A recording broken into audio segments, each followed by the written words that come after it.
do like suttas, and this will be available on the YouTube, which will be shortly published, like this afternoon.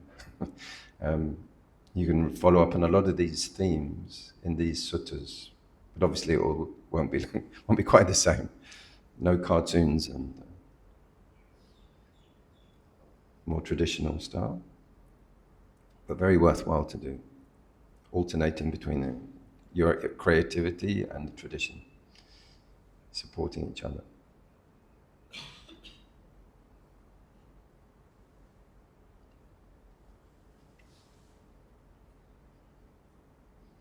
And this talk has been peppered through with work by the Japanese woodblock print artist Hiroshi Yoshida. So gratitude and a tribute to him for his excellent work. I was very inspired by that. He would climb mountains and go on great expeditions just with all of his art equipment and, come up with these woodblocks. Which puts us in mind, so that's put us in this frame of mind, which is a very good one to meditate, having really got in touch with that, contemplating your teeth, how they become ash, your bones.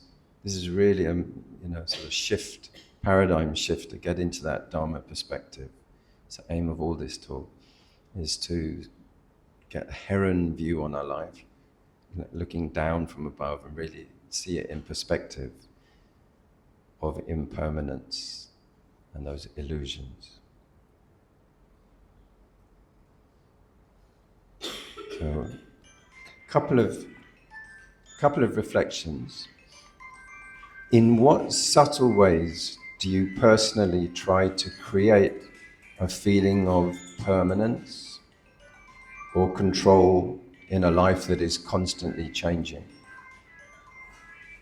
Don't worry, that was me phoning him up. I wanted that to go off.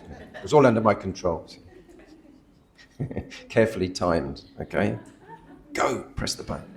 No, it's all out of control. Or as Ajahn Brahm says, relax, it's all out of control. In what subtle ways do you personally try to create a feeling of permanence or control in a life that is constantly changing? What ways do you find yourself trying to orchestrate that?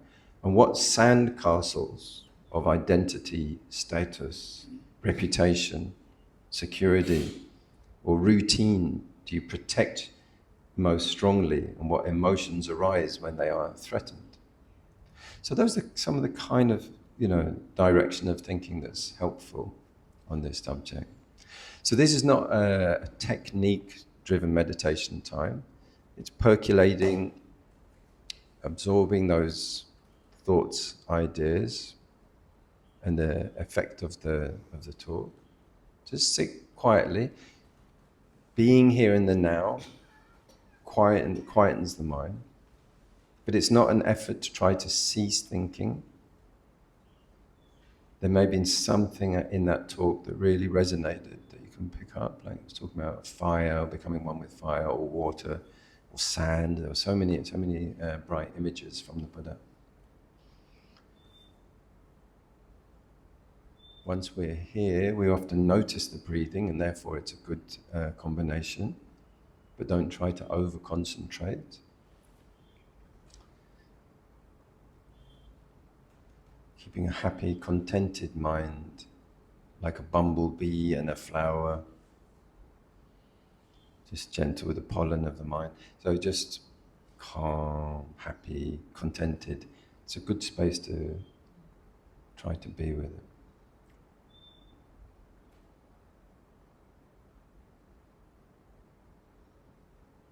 Relax your shoulders. You feel the chair, feel the floor. Notice the soles of your feet. Notice your skeleton within your skin.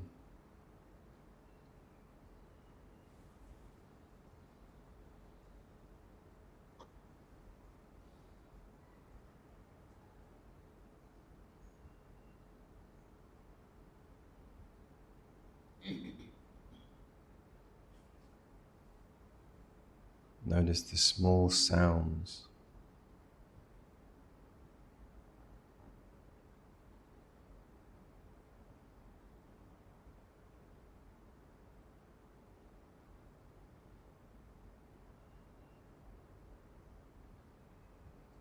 Notice the touch of clothing on skin.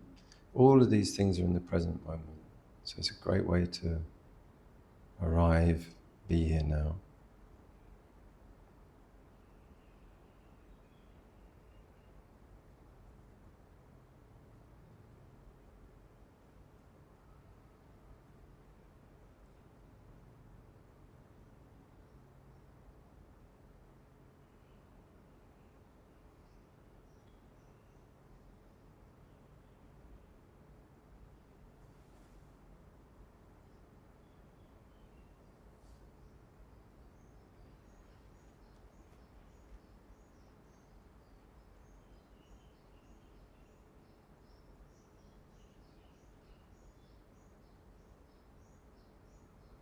And see how this body that we're arriving at, it's always changing.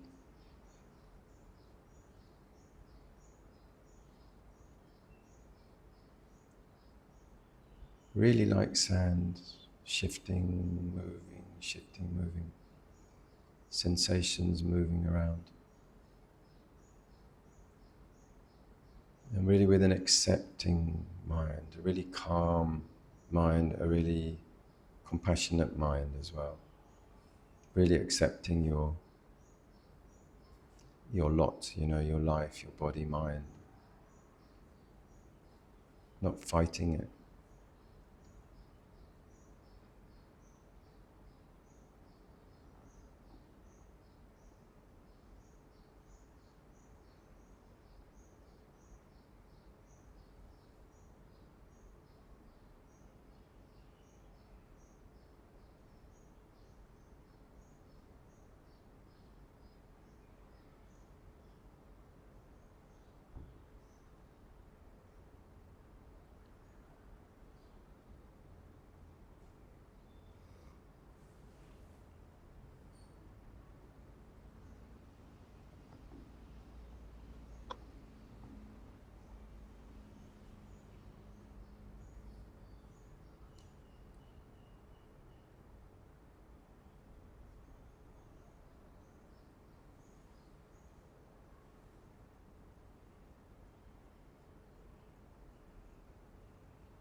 Steadying the mind and being patient with the mind to let it return and return and return.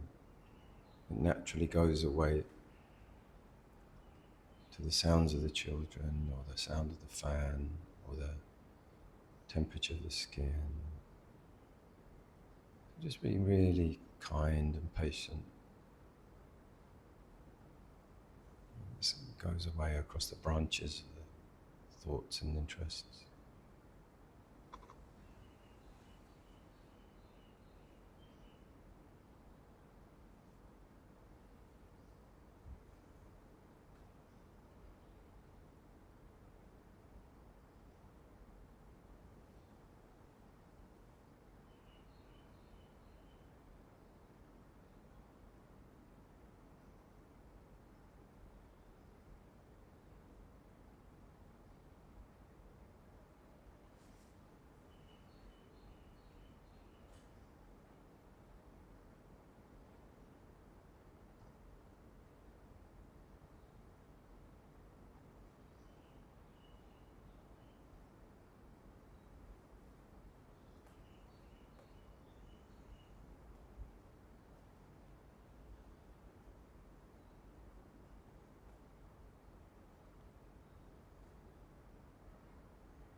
If anyone starts getting over drowsy or dreamy, you can also go walk slowly up around the back of the hall.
Perhaps become aware of awareness of awareness. When you're aware of hearing, kind of doubly step back and see, oh, this is what's going on now. When you're aware of the temperature, that's a different thing. When you're aware of the touch, sense of touch, awareness of the sense of touch.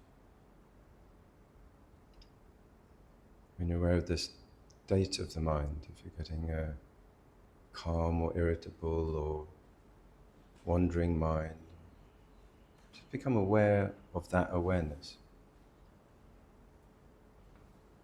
Much of the practice is about awareness of awareness.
So if you need to build up concentration, if your mind's scattered, the breathing is good to go to steady the mind. On the other hand, if you're too calm, too drowsy and too sort of sinking, you can brighten the mind up a bit by moving a bit more energetically from point to point, from place to place. And then try to balance these two things. Place to place means like maybe in the eyes, maybe in the tongue tip, maybe in the shoulders, maybe in the abdomen, maybe in the feet. Moving around brightens the mind.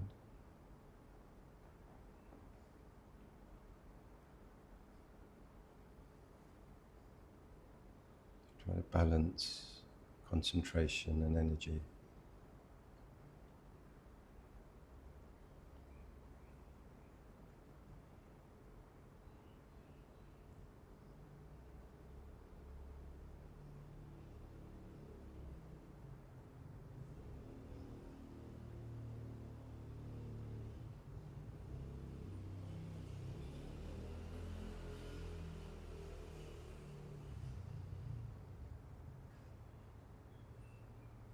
Check in with yourself, is there elements of joy in the mind as well?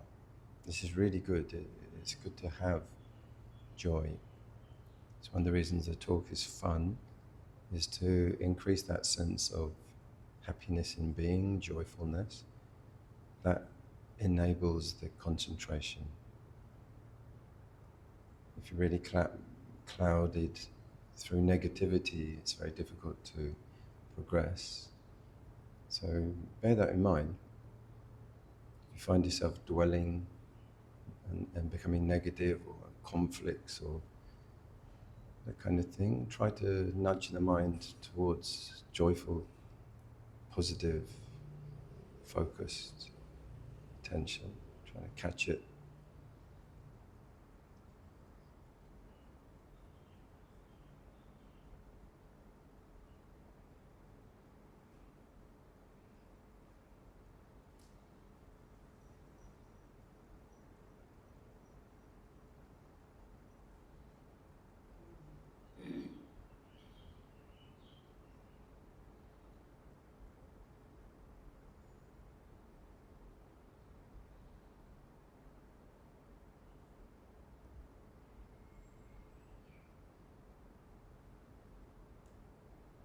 Okay with the inevitable suffering, inevitable unsatisfactoriness.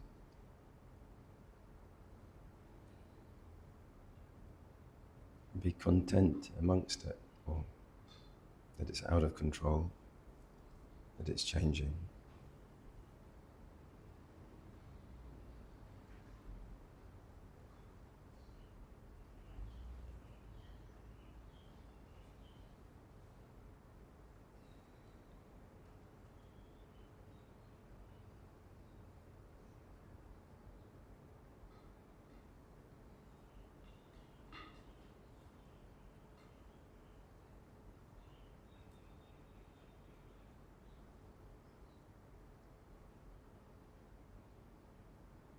So 2 or 3 more minutes, during which also you can start to do some loving kindness, kind of sharing, not to become too self-absorbed.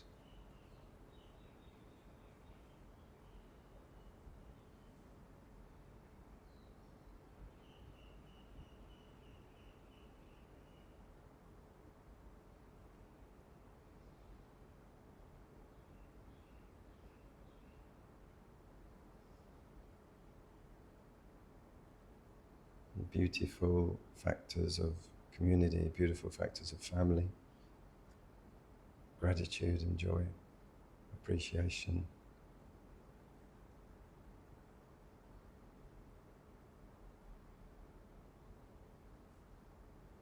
Really sort of praying or caring for their well-being, compassion with people having difficulties too.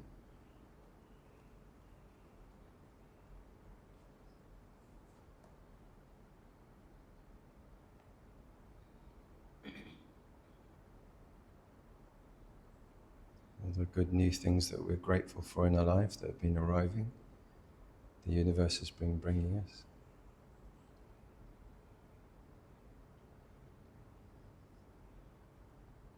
Reunions, the Vesak, and just the joy of being in a peaceful place too. So we're fortunate to live here and spend time here. And investing that time wisely.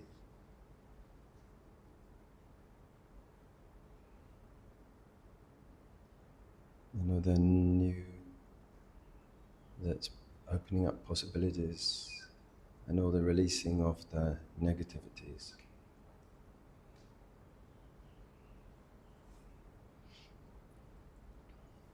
Full moon's always a great time for that.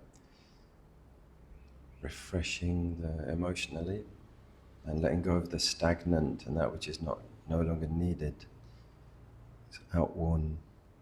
So passing out mettā, loving, unconditional love, unconditional kindness to all directions, all levels, without exception, without condition.